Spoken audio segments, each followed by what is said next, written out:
Greetings. Here we have the forecast for the month of July for the Cancer sign. Here, your birthdays. Here is Jupiter, which in classical astrology symbolizes happiness, opportunities, and the expansion of horizons, almost like the expansion of my life, the expansion of myself. In reality, Jupiter often shows up as an incredible appetite when I expand like I'm rising on yeast.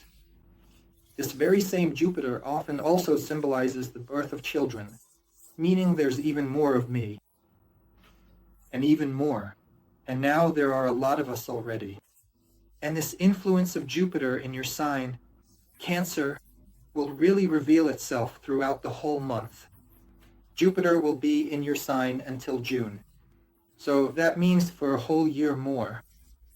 And sooner or later, it will reach your key degrees where your sun or some important planets or your ascendant are located and bring that Jupiterian abundance. And this expansion of my existence, I'll say it again, can play out in different ways. Often, Jupiter is seen as the main planet of business because it's during Jupiter periods that a person's business just starts to grow, multiply, and branch out in all directions.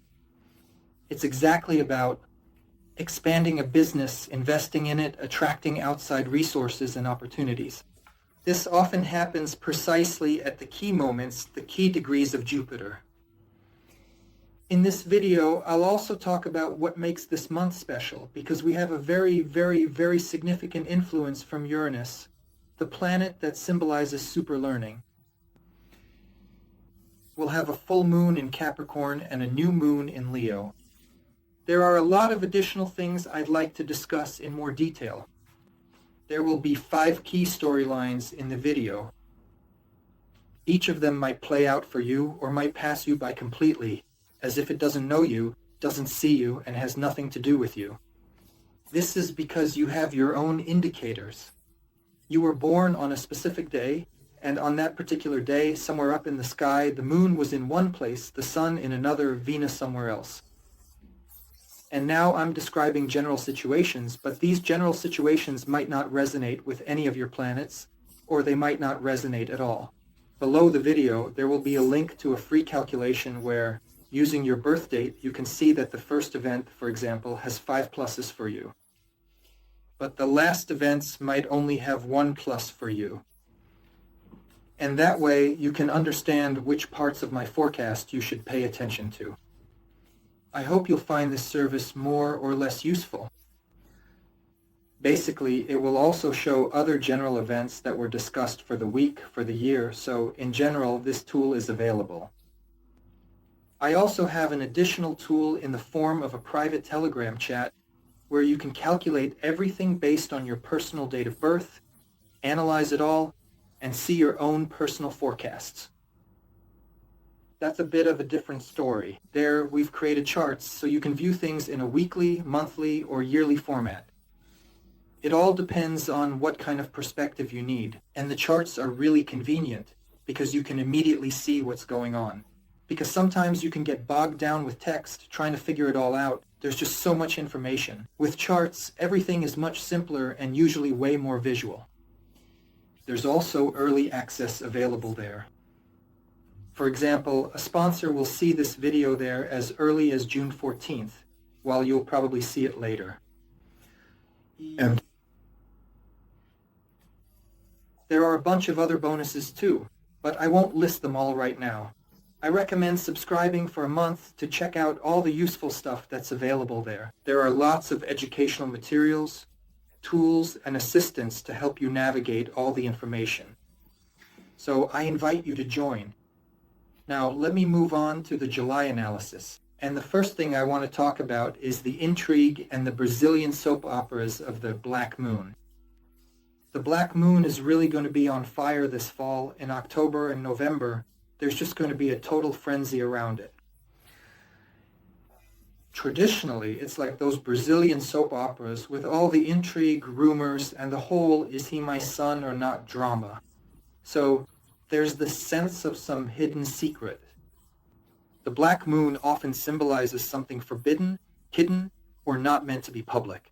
But here, The black moon is in the sign of emotions, a sign that represents family surroundings, close people, in the sign of Scorpio, and also a sign that symbolizes jealousy. And here, all sorts of drama start to unfold around these things. First of all, from July 1st to 5th, the black moon is especially prominent, which is why I'm talking about it now. During these dates, you might start to doubt. Is this person really close to me? Are they truly mine? Just like in Brazilian soap operas, suddenly it turns out that, some intrigue either starts or, on the contrary, gets resolved, and these doubts arise about who is close to you and who isn't. Of course, the classic black moon and Scorpio theme is jealousy that seems to come out of nowhere. Why? For what reason? These are also things that are blown out of proportion, things that are made up. Well, that's just how it is. What can you do about it? You get all worked up, and then you have to deal with a whole load of jealousy. And at the same time, the black moon often represents being overly preoccupied or imagining things that might have nothing to do with reality. Or, on the flip side, it can be a kind of careless attitude when you really should be paying attention and checking things out. But these are close people, you don't check up on them. And that's exactly how the black moon comes into play here. Is that person really as close as you think? Or maybe it's not that one. So, there are a lot of questions here. Its influence can bring up doubts specifically about your circle of close people. But look, since the black moon is moving through a water sign, and you yourself are a water sign Cancer, it might signal that you yourself are creating certain preconditions or that you're the one creating closeness with those around you, but you're doing it like a performance, like a Brazilian soap opera. Let's play along, shall we? In short, think for yourself. I'm saying this now because you might not be the victim. You could be the creator and director of this Brazilian soap opera, manipulating the emotions and passions that are playing out around you. The black moon could be one of the faces you invent here in an adventurous way. So it might turn out to be completely normal that you came up with some kind of performance, and then a few months later, people start having complaints about it. What's this here? What is this? In other words, at some point the black moon hides, the secret gets revealed, and then things start to feel a bit awkward. Well, when it gets revealed in 6 months or however long it takes. In general, the black moon can also be connected to adventurous love stories where it's unclear whether the person is close to you or not. You're just plagued by doubts. Plagued, well, you get what I mean, basically. Alright, that's enough. For those with this on the ascendant, let me clarify. The black moon in Scorpio can pass through the 5th house of romance. This can be that very same frivolous sensuality, where people seem close, but at the same time not really close. In other words, these are romantic adventures that are hard to figure out. And again, the black moon is often about carelessness, especially when it moves into the 6th house. That could be happening now or maybe in about 6 months. The black moon in the 6th house will signal certain issues with health and emotional anxiety connected to health. The black moon in the 5th house can also symbolize a child surrounded by many secrets. And yet another Brazilian soap opera. You smoke, you smoke. Let's move on.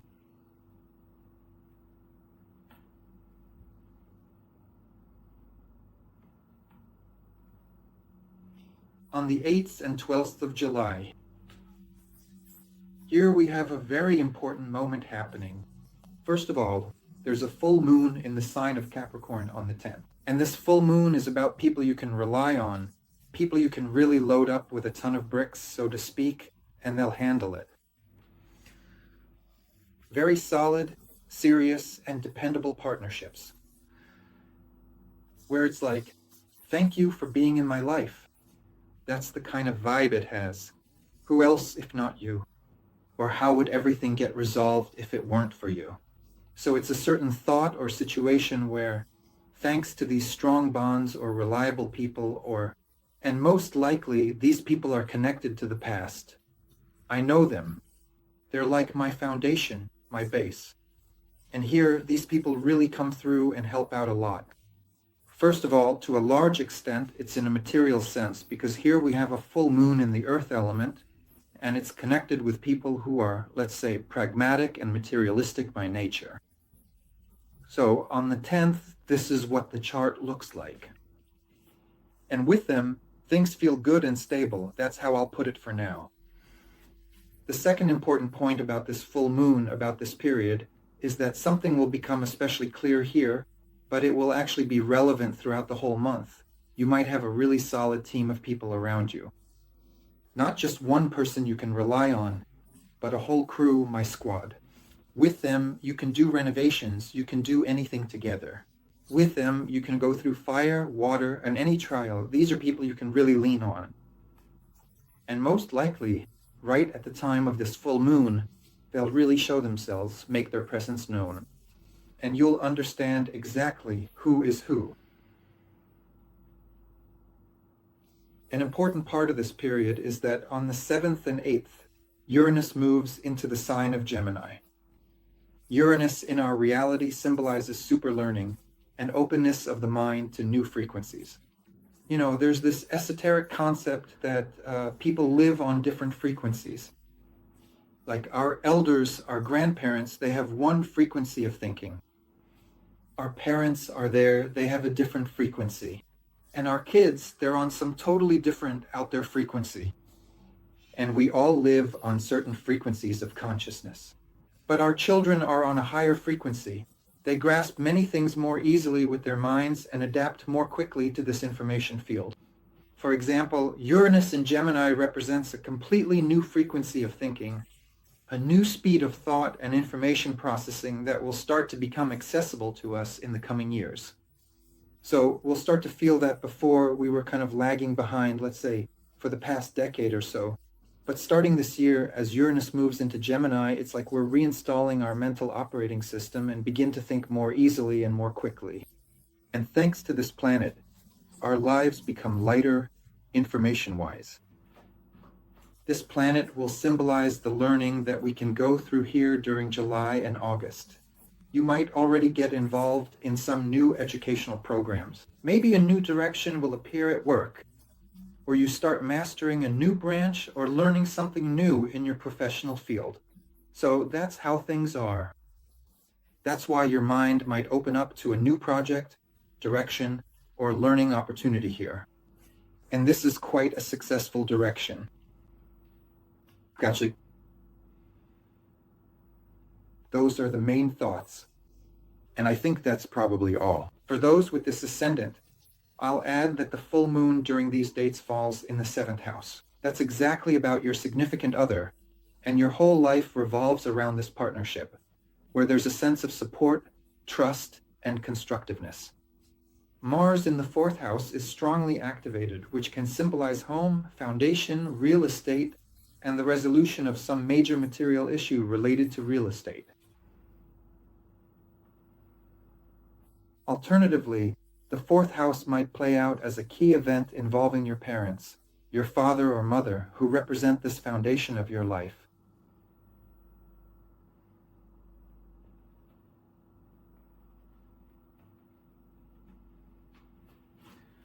July 14th and 15th.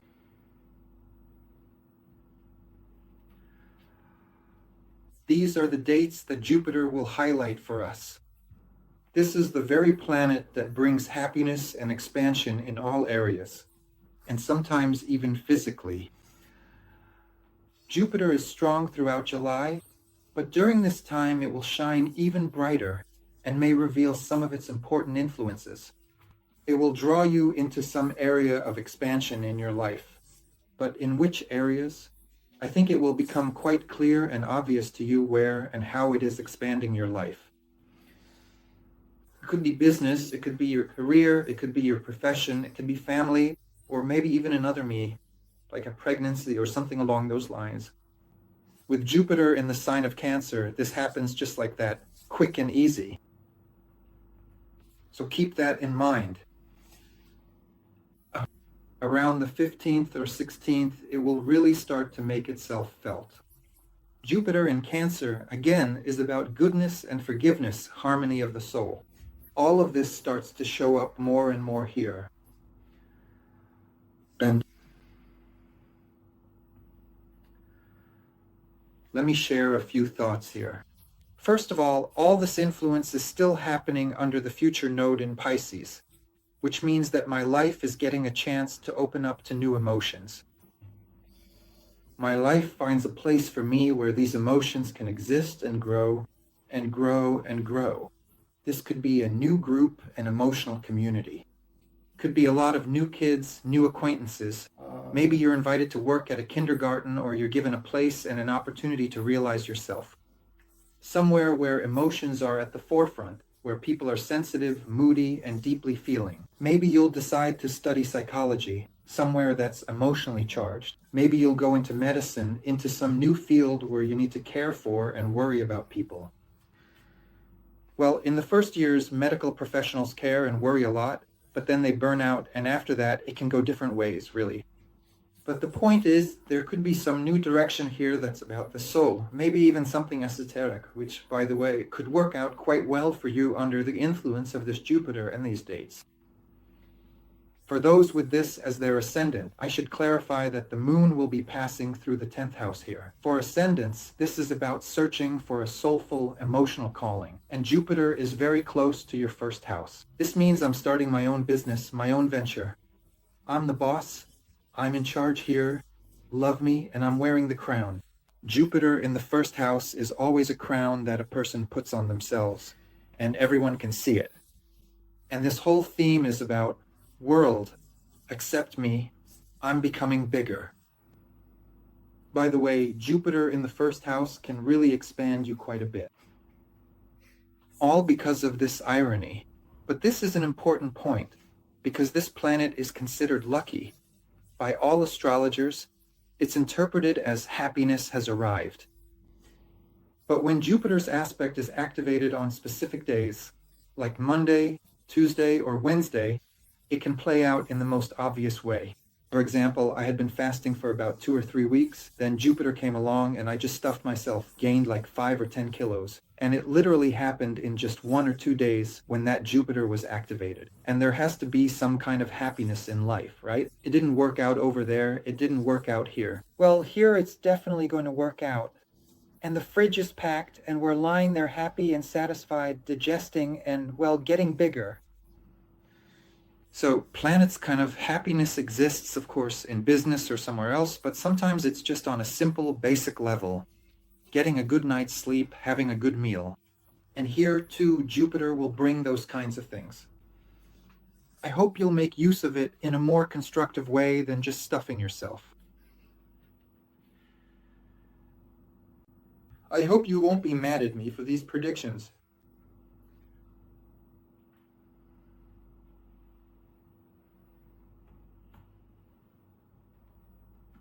From July 17th to July 22nd. There are a lot of headaches during this time. The head just feels painful. The brain feels like it's about to burst. An overwhelming number of thoughts. It's impossible to sleep. There's some kind of intellectual activity going on. I would consider this aspect positive, but it puts so much strain on the brain that at some point you just want to say, let me go, this thought. How much longer do I have to think about this? I just can't think about you anymore. That's it. And so, the planetary aspect present here symbolizes an intellectual drive to tackle some very complicated problem. You know, there are all sorts of puzzles. There are games like what, where, when, where you have to figure everything out and understand it. This is exactly the kind of community of brainiacs who sit around asking what, where, when, and how. And if you enjoy that kind of thing, then welcome aboard. But if this kind of brain overload with serious intellectual challenges is the last thing you need, feel free to skip this part. Most likely, it will be presented by certain people or situations where you're invited to some kind of intellectual events, but well, including things like dealing with accounting, reports, organizing, putting things in order, and bringing some clarity to your mind. If that's exactly what you need, then go for it. If you absolutely don't need it, then don't get caught up in this event. It can just pass you by. And for those with this as their ascendant, there's a very important point to mention here. So, here we are at the 21st. This is when there's a powerful activation of the South Node and Mars. Most likely, you have real estate in your 4th house. Here, you might make the most important decision of the year. Maybe it'll come up again in September, whether it's about renovations to your property, some major work related to your home, or working from home. In other words, the theme of the 4th house, meaning real estate, is really buzzing with energy and demands a lot of attention and involvement. At the same time, there's a lot of mental involvement, planning things out, organizing everything, systematizing, drawing things up, in other words, thoroughly thinking everything through, and most likely, it's all about real estate. That's it.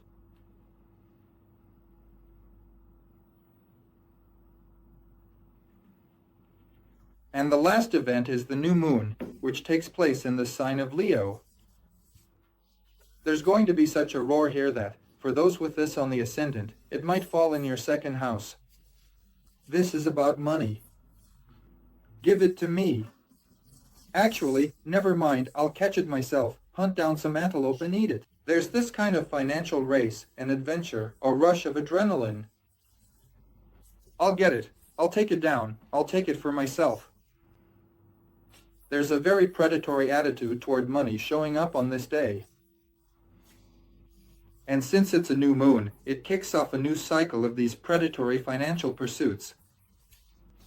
And since this new moon starts with Saturn and Neptune moving into Aries, and these are planets that will stay there for 3 years, Neptune will be in the new sign for 10 to 20 years. These could be the very first seeds of new career strategies, new ways of making money, which for now just show up as a small race for certain financial interests and opportunities, but on a larger scale, they could signal a whole new major trend in how I earn a living. At the same time, for you, this might specifically involve stylish, tough people with whom you form a team. A gang like Bonnie and Clyde bursting in, grabbing, taking what we want.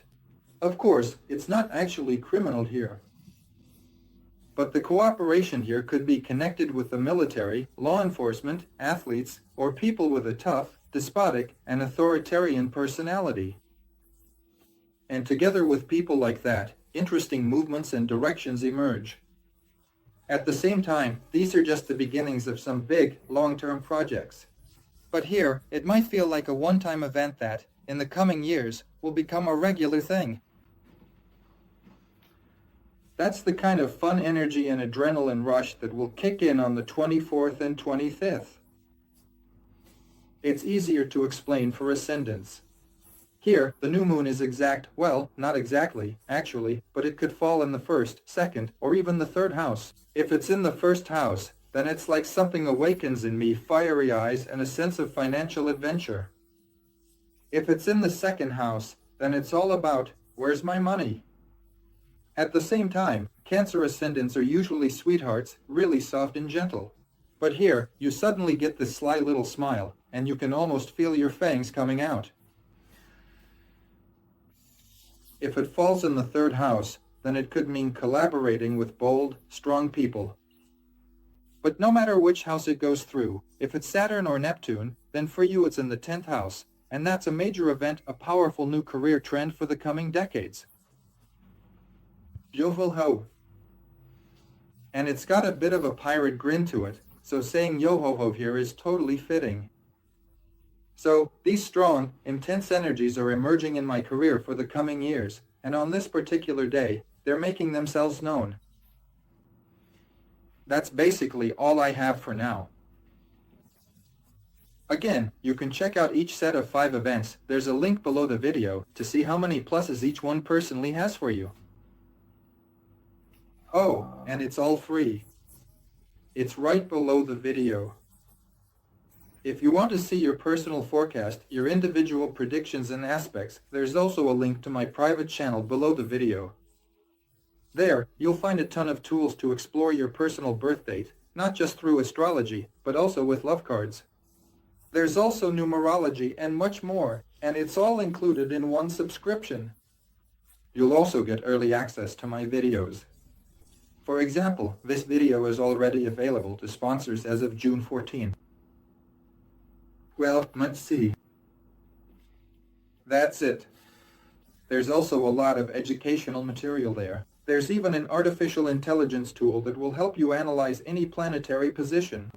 So, I invite you to subscribe for at least a month and see how you like it. Maybe you'll really enjoy it and want to keep your subscription going. That's all from me. Thank you. Talk to you soon, guys. Wishing you a hot, exciting, eventful, and productive time ahead. This is actually a very constructive month for getting real things done. If before May we were more about emotions and feelings, now in the summer it's all about action, and results. That's probably the main word for the upcoming July. They'll be here.